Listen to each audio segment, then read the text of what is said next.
Welcome to The Explainer. Today we're taking a deep dive, a psychological descent really, into the hidden reality of one of history's most infamous figures. For years, the world knew Osama bin Laden as this shadowy mastermind, right? Projecting this image of fearless, untouchable authority from the rugged mountains.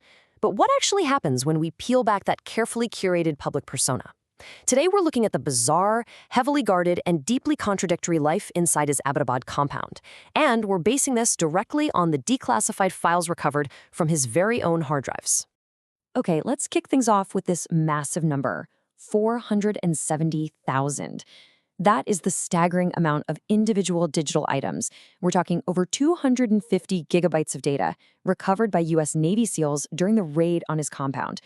I mean, just imagine having the entirety of your private digital life suddenly exposed to the world. This was an absolute treasure trove of information. It ranged from personal letters to just random internet downloads. And intelligence experts have been poring over every single byte to decode the reality of his day-to-day life. So that brings us to a really fascinating question.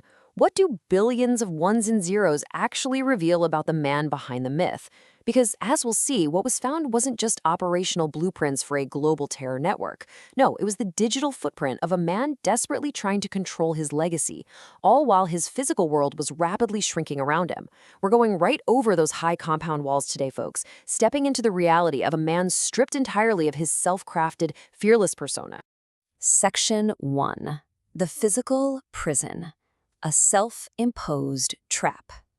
To really understand those digital files, we first have to understand the environment they were created in. His physical reality was a self-sustaining but incredibly restrictive prison. The guy was completely cut off from the modern world. They grew their own vegetables, they raised animals like chickens and cows, and they literally burned their own trash, so absolutely zero clues would ever leave the property.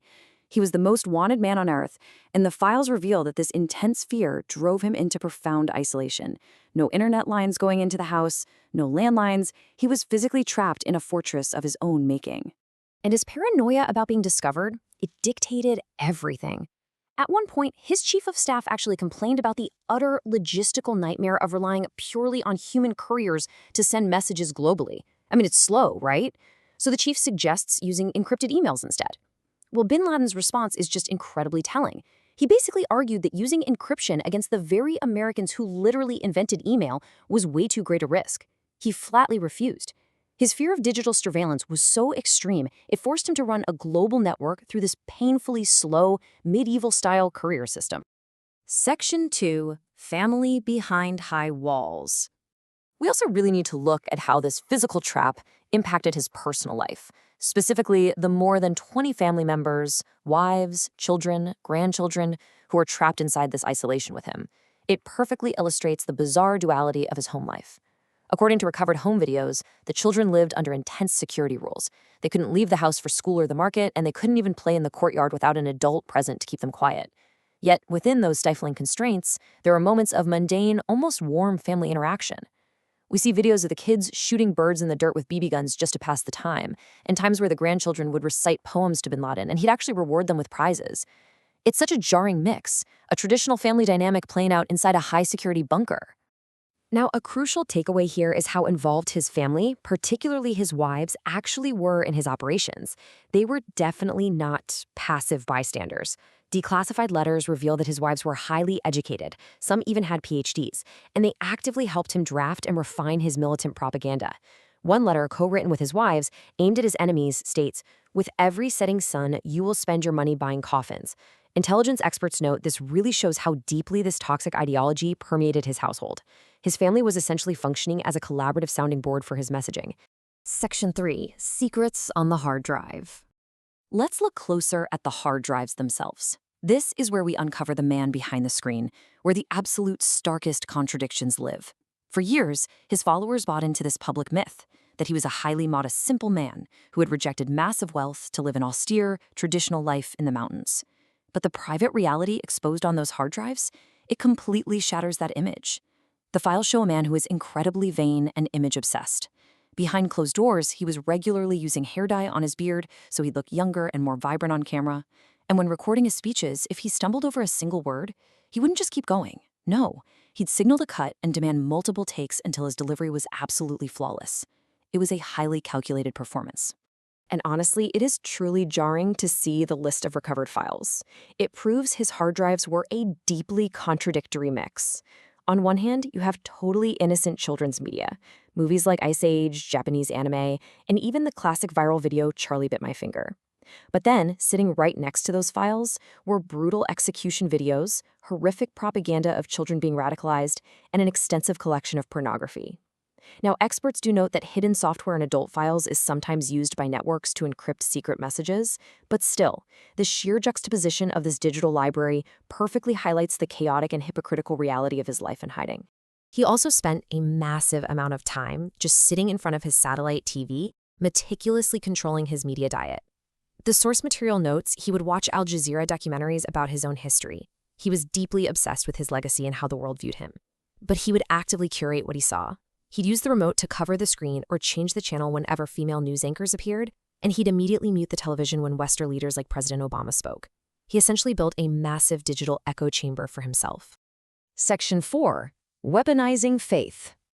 Now we have to address how this man manipulated faith, because despite his followers' absolute belief in his religious authority, the sources point out he actually lacked formal traditional religious scholarship. He wasn't some graduate of a prestigious religious institution. This quote from the experts profoundly captures how he weaponized religion to justify mass murder. By taking texts entirely out of context, he fed his followers a violent ideology. As one expert explained, if his religion were a recipe book calling for a single spoonful of sugar, bin Laden didn't just add a cup of sugar, he replaced it entirely with a cup of cyanide. He took a faith practice peacefully by billions, completely inverted its rules to serve his own political goals, and brainwashed his followers into committing unspeakable acts. Section 5. Paranoia and the End. Finally, let's explore his declining months. Because as time wore on, the physical and psychological walls truly began to close in on him. This timeline shows a man totally consumed by paranoia at the end of his life. Just months prior to his death, one of his wives visited a dentist in Iran for a simple filling. Bin Laden became absolutely terrified, convinced that foreign intelligence had planted a microscopic tracking device inside her tooth.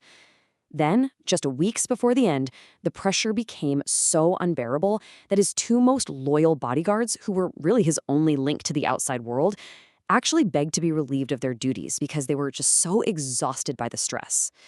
And then, of course, the end came with the Navy SEAL raid. He spent his final moments hiding in his house, his entire network crumbling around him. To wrap up, I want to leave you with a final provocative thought. How does history ultimately view him? As the source experts point out, despite his desperate attempts to frame himself as a victorious global martyr, his violent philosophy was ultimately rejected by 99.9% of the Muslim world. I mean, during the Arab Spring, protesters weren't carrying his picture. They were demanding freedom and democracy, things he absolutely hated. In the end, he was a paranoid prisoner of his own making, a man who brought ruin not just to thousands of innocent victims, but ultimately to his own family. Thank you so much for joining me on this explainer. I really hope this deep dive gave you a much clearer understanding of the hidden reality behind those fortress walls. Keep learning, and I'll see you next time.